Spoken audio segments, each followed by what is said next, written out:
Hello बच्चों, मैं शालिनी दीदी। आज का मैंने टॉपिक लिया है वॉइस। वॉइस जो है 9th-10th की ग्रामर में भी है और फर्स्ट ईयर इंटर की ग्रामर के पोर्शन में ट्रांसफॉर्मेशन में काम आएगा। सबसे पहले मैं डिस्क्राइब करूँगी वॉइस के बारे में कि वॉइस है क्या।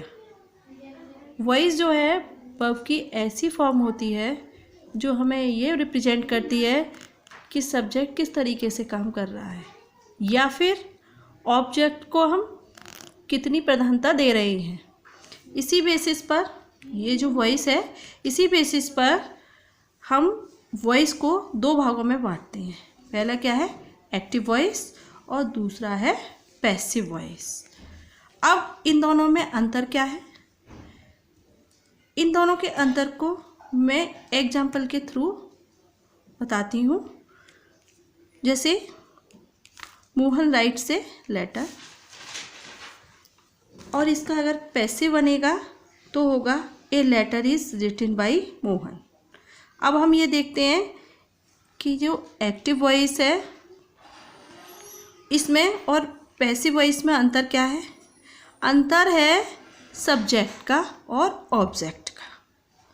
इसमें जो मोहन एक पत्र लिखता है, मोहन पत्र लिखता है, इसका मतलब जो सब्जेक्ट है मोहन, मोहन सब्जेक्ट है, तो मोहन जो है इसमें सब्जेक्ट की प्रधानता है, ठीक।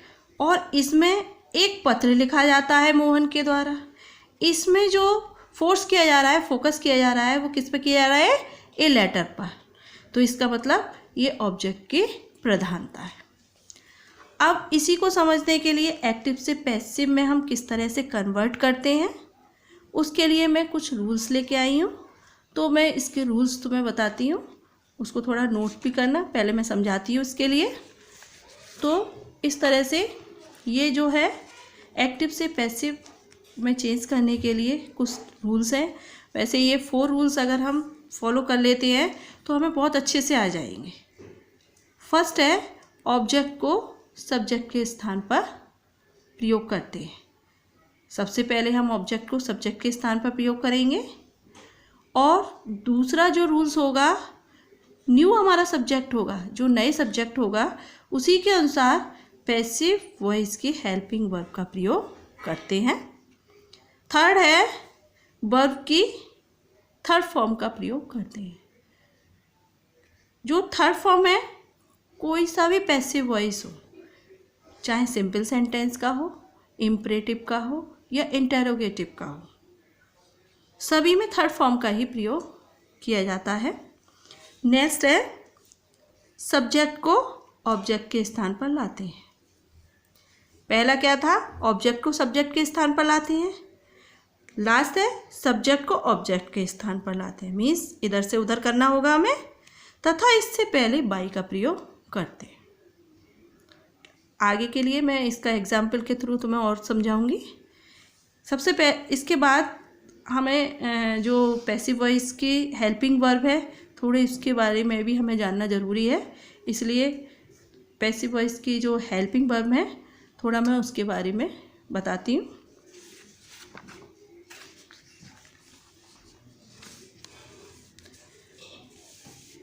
जो हेल्पिंग वर्ब है पैसिव वॉइस की, बच्चों ये सारा नोट कर लेना, बहुत अच्छा है, काम आएगा बहुत अच्छे से।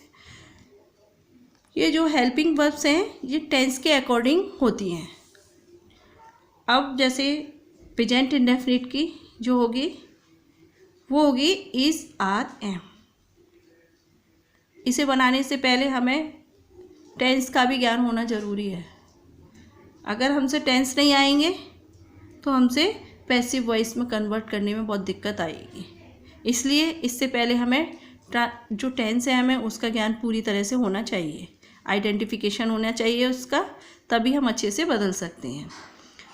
तो हम प्रेजेंट इंडेफिनिट है, प्रेजेंट इंडेफिनिट में इज, आर, एम, एक वचन के बाद साथ, मीन्स सिंगुलर नंबर के साथ इसका प्रयोग, प्लूरल के साथ आर और आई के साथ एम का प्रयोग होता है।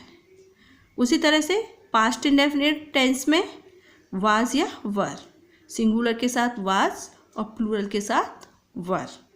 इसी तरह से फ्यूचर इंडेफिनिट में विल बी या शैल बी। आई बी के साथ शैल बी और अन्य सभी के साथ विल बी का प्रयोग होता है। अगला है प्रेजेंट कंटिन्यूअस। प्रेजेंट कंटिन्यूअस में is, are, am plus being, means इसमें बीइंग जोड़ना होगा। Is being, are being and am being. जिस तरह से प्रेजेंट इंडेफिनिट में भी बताया था हमने कि जो है सिंगुलर के साथ इज, प्लूरल के साथ आर, आई के साथ एम और इसमें बीइंग करके जोड़ना है। नेक्स्ट है पास्ट कंटिन्यूअस। पास्ट कंटिन्यूअस है वाज या वर, सिंगुलर प्लूरल का ही होगा। इसमें वाज सिंगुलर के साथ और प्लूरल के साथ वर का प्रयोग होगा और इसमें बीइंग जोड़ दिया जाएगा। फ्यूचर कंटिन्यूअस का बनता नहीं है। प्रेजेंट परफेक्ट, इसमें हैज़ बीन और हैव बीन का प्रयोग होगा। नेक्स्ट है पास्ट परफेक्ट, उसमें हैड बीन का प्रयोग होगा। उसके बाद फ्यूचर परफेक्ट, उसमें विल हैव बीन और शैल हैव बीन। इस तरह से बच्चों ये 8 है, 8 टेंस हैं, केवल इसी का बनता है। इसमें फ्यूचर कंटिन्यूअस का मैंने बताया था वो बनता नहीं है। Present perfect continuous, past perfect continuous और फ्यूचर परफेक्ट कंटिन्यूअस, इस तरह से इनके बनते नहीं हैं। इनके जो पैसिव वॉइस है इनके बनते नहीं है। केवल 8 तरीके से जो 8 टेंस हैं उन्हीं का बनते हैं, उन्हीं के हेल्पिंग वर्ब है। आगे जो इसके बाद हम क्या यूज़ करते हैं, जो हमारा सब्जेक्टिव केस है, मतलब जो 4th रूल्स था हमारा, सब्जेक्ट को ऑब्जेक्ट के स्थान पर लाते हैं तो हमें उसे उसी फॉर्म में बदलना पड़ेगा, ऑब्जेक्ट फॉर्म में। ऑब्जेक्ट फॉर्म में बदलने के लिए भी हमें ऑब्जेक्ट ही लाना पड़ेगा। उसके लिए जैसे इसमें मैंने क्लियर कर दिया है सब्जेक्टिव और ऑब्जेक्ट, और ये जो एक्टिव वॉइस का है, और ये जब हम पैसिव वॉइस में कन्वर्ट करेंगे तो हम किस तरह से करेंगे। जैसे आई है तो आई को हम बाई मी में, वी है तो मैं बाई अस में, यू है तो वाई यू में, और ही है तो वाई हिम में। इसी तरह से शी है तो वाई हर में, दे है तो बाई देम में। या फिर कोई भी एनी नाउन आता है, जैसे किसी का नाम होता है तो बाई नाउन, जो भी नाउन होगा एज इट इज़, जो भी होगा हम उसी को रखेंगे। तो बच्चों ये तो रहे इसके रूल्स। ठीक, अब मैं रूल्स के माध्यम से, एक जो एग्जाम्पल के माध्यम से एक मैं बताती हूँ कि किस तरह से बनता है। जैसे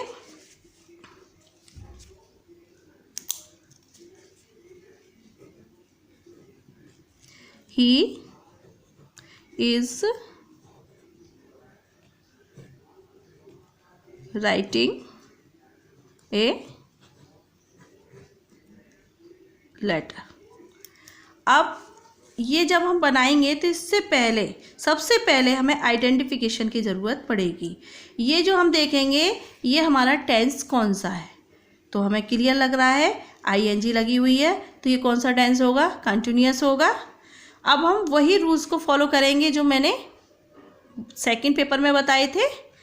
सबसे पहले क्या बताया था, सबसे पहले बताया था मैंने ऑब्जेक्ट को हम कहाँ लाएंगे, सब्जेक्ट के स्थान पर। तो ये क्या है, ऑब्जेक्ट क्या है, ए लेटर, तो हमने ए लेटर कर दिया। अब ये हमारा न्यू सब्जेक्ट बन गया। अब हमारा ये क्या हो गया, न्यू सब्जेक्ट हो गया। अब हम इसके अकॉर्डिंग जो मैंने नेक्स्ट में बताया था हेल्पिंग वर्ब्स, जो मेरा जो दूसरा रूल्स था उसमें, जो पैसिव वॉइस के दूसरे रूल्स में था कि नए सब्जेक्ट के अनुसार पैसिव वॉइस की हेल्पिंग वर्ब का यूज़ करते हैं। और पैसिव वॉइस की जो हेल्पिंग वर्ब होती है अकॉर्डिंग टू द टेंस। अब हमने ये पहचाना कि ये क्या है, प्रेजेंट कंटिन्यूअस है। प्रेजेंट कंटिन्यूअस की क्या होती है, is, are, am plus being, means being जोड़ना है।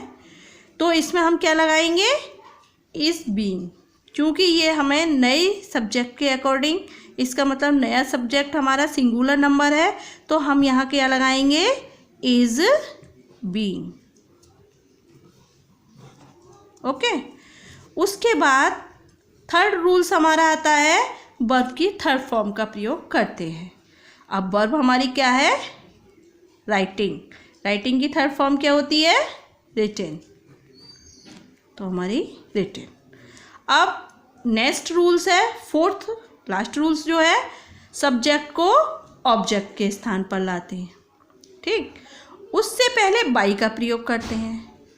अब मैंने फोर्थ पेज में सब्जेक्टिव जो चेंज बताया था मैंने, सब्जेक्टिव ऑब्जेक्टिव, तो उसमें ही को हम किस में बदलती हैं? By him.